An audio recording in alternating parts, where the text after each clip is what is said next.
Hello, everyone. Welcome again to another Teacher Joseph podcast. Well, today is National Radio Day across the English world and beyond. For those of you who don't know me, you might not know that I'm a bit of a radio anorak.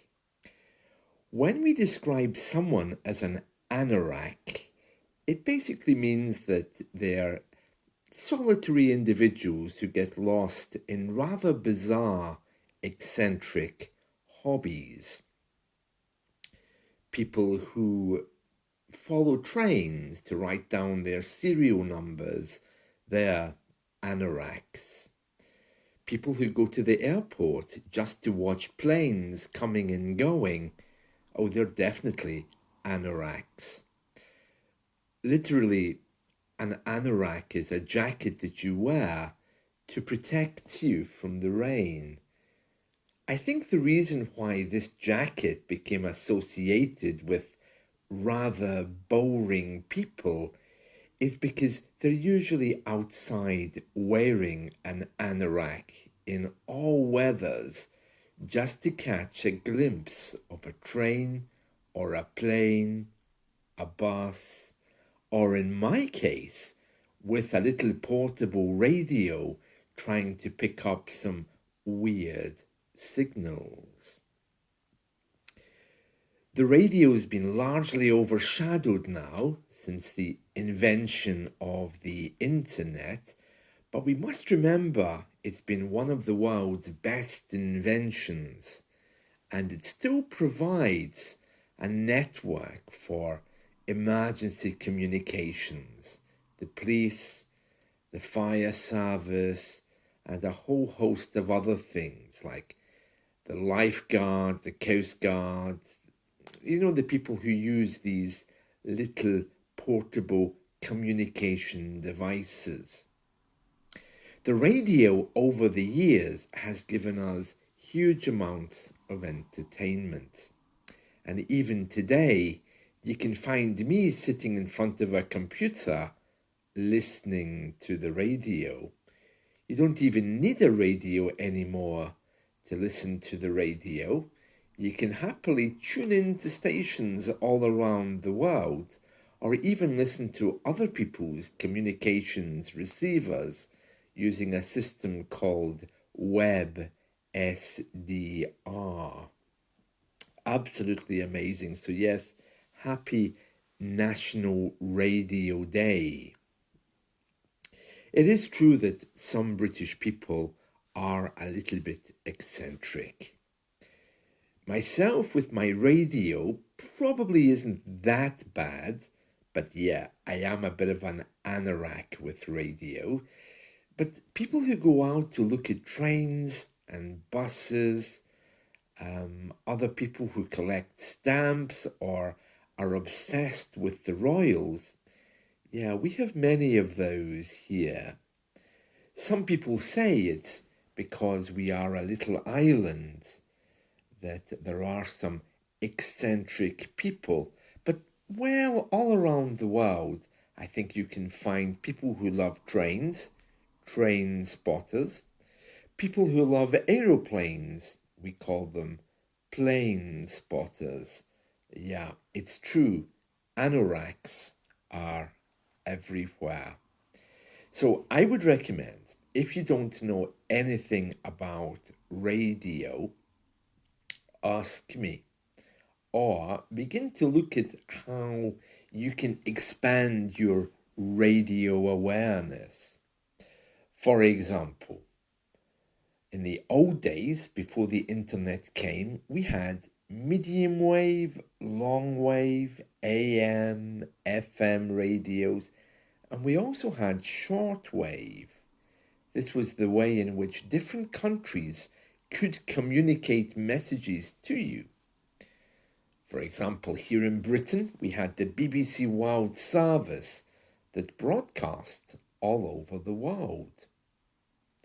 And aside from that, there were radio stations in every country broadcasting in different languages as an external service for their people living abroad.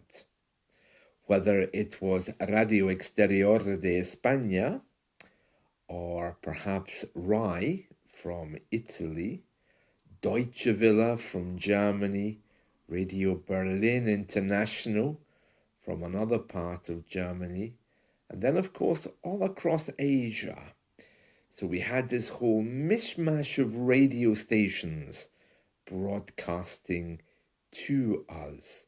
And it was a beautiful thing, because if you didn't want to just sit down and watch TV, you could switch on your shortwave radio and just try to find something interesting in English.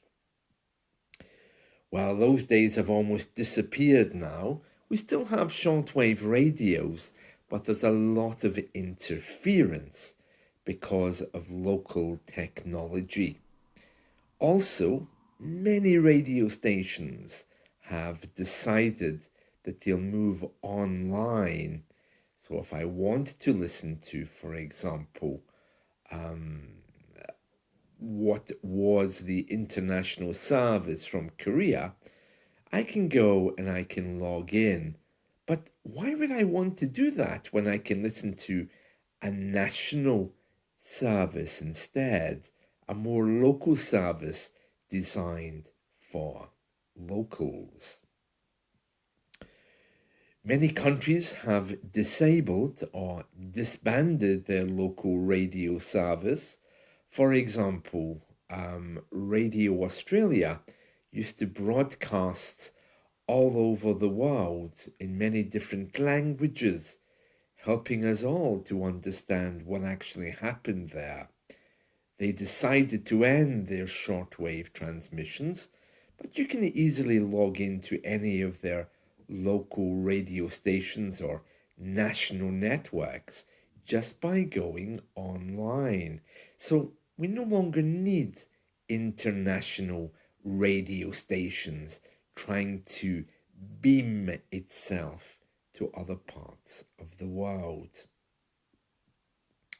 International broadcasting was a big business at one point, and people like me used to write to these international radio stations with reception reports, with information telling them how well they were broadcasting to different countries. And we had forms to give them reports about reception. A dying hobby, listening to radio. But if you are very interested, why not pop down to your local radio station? Maybe have a look around and see what's available in your area.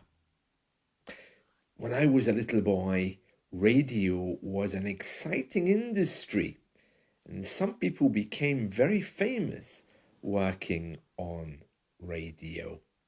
But it seems now local radio is very much something voluntary. Radio stations around this country tend to be set up as simply volunteer stations. Retired people or people who can't work, or maybe students, sometimes give their time to work for the local radio free. And the days of earning big bucks working on the radio have long gone. The BBC World Service is still there, and wherever you are in the world today, you should easily be able to log into that somewhere, wherever you are. So maybe that's a good place to start. And they have some beautiful accents. Not every international radio station had beautiful accents, I have to say, particularly the Asian ones, and also ones from Eastern Europe sometimes had very questionable accents. Some of the best known international radio stations of the 70s, 80s, and 90s, before they were disbanded, were things like Brussels Calling from Belgium, Radio Netherlands Wereldomroep, which just means World Service. Let's see, what other ones did we have? Yeah, the ones I mentioned a moment ago in Spain, Radio Exterior de España, RAI in Italy, Radio Bulgaria. Oh, every country had one. Oh, and of course, Radio Moscow in Russia was very famous because it used American accents, which confused everyone listening. So wonderful. Oh, and Radio Beijing as well was another one in China, helping us to understand more about Chinese culture. All gone. Some of them survived and moved online, others just were disbanded. But we can still catch English stations all over the world, so that's good to know. So today, if you get the chance, do listen to some radio and celebrate National Radio Day. I know that's what I'll be doing. Happy day. Bye.